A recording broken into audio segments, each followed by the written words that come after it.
ابو هريره سے فرمایي رسول الله فرمایلی دي لا يلج النار داخل بنشي هو رجل اقصد بكى من خشيه الله عز وجل چې رب العالمین د یری د وجه نه جاړي حتی تر دې پورې چې دا شوده دی غلان زله واپس شي نو هیڅ چرته شوده چې د غلان زله روزي هغه واپس کیږي نه معنا دا شو چې انسان به بالکل جهنم ته لاړ نشي د الله د یری د وجه نه لږه پکار ده او به دا ویل چې سړی مجاهد دی رب العالمین په دلاره کې روان دی څنګه کې په دې انسان باندې ګرد پروت دی بل طرف باندې د جهنم دود دی ودا په سړي باندې نشي معنا دا انسان به جنت لاله بوشي جنت لا ورشي دا یو غو حدیث دی مخکې موږ درس کې ورو چې پنځه پاسه وشي نه دی وکسان دي چې الله به عرش د سوري لانی کې نه نبی صلی الله علیه وسلم فرمایي یو کسان به حدیث کې ذکر کړی دی چې ورځ قیامت به الله د خپل سوري لانی داخل کې یو پکې اق ځوان دی چې اغا ځان لږه کې نشت ففازت عیناه رسول الله فرمایي د سترګو نه وخ کې لاړ شي مګي چې د صورت ځان برابر نه کی همیشه موږ باندې سخت ژوند درجه د ملګرو یوازې ناشتو خوشاله ژوند موږ باندې درجه ملګرو سره ناشو یوازې الله له وخت ورکول پکار دی واغله شړه دی الله سره ځان مختکول پکار دی اق امام شغه عادلی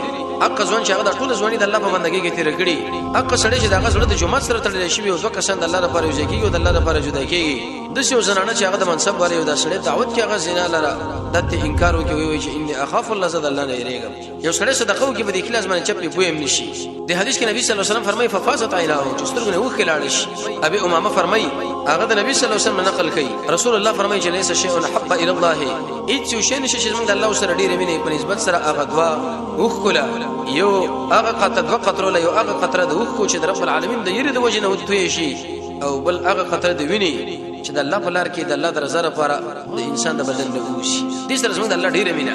انس بن مالک فرمایي رسول الله فرمایلی دی من ذکر الله ففازت عیناه شکل او شړی الله یاد یو د غره سترګونه وخ کې لاړې د الله د یری د وجه نه وې د شي انسان له بالکل الله عذاب ورنکې تر قیامت تر ورځې پورې تر دې پورې چې د وخ کلانه د اسمه کې لګول شي د الله د عذاب د بشکېدو ډېر اسباب دی یو سبب کې د وخ ته اول زموږ د سترګې بالکل د ستر عادت نه لري چې وخ لا ویل شي سلا دلیل په دې باندې چې کوم سترګې وخ کې رواني کې نه د شي انسان له الله قهر متوجي زموږ د الله غضب ارباز بن ساريه هغه مشهور حدیث نقل چې نبی صلی الله علیه وسلم ورځ ډېر وګت تقریر وکي ظرفت منها العيون چې د انسان سترګې دغه نه وبېدي د ملګرو سترګې دلیل په دې چې محمد رسول الله د ملګرو دومره صفاز لونه والا و دومره صفا مجلس ولا خلق چې کله نبی صلی الله علیه وسلم د الله او د الله رسول خبره شروع کړه د سترګو نبی وکړي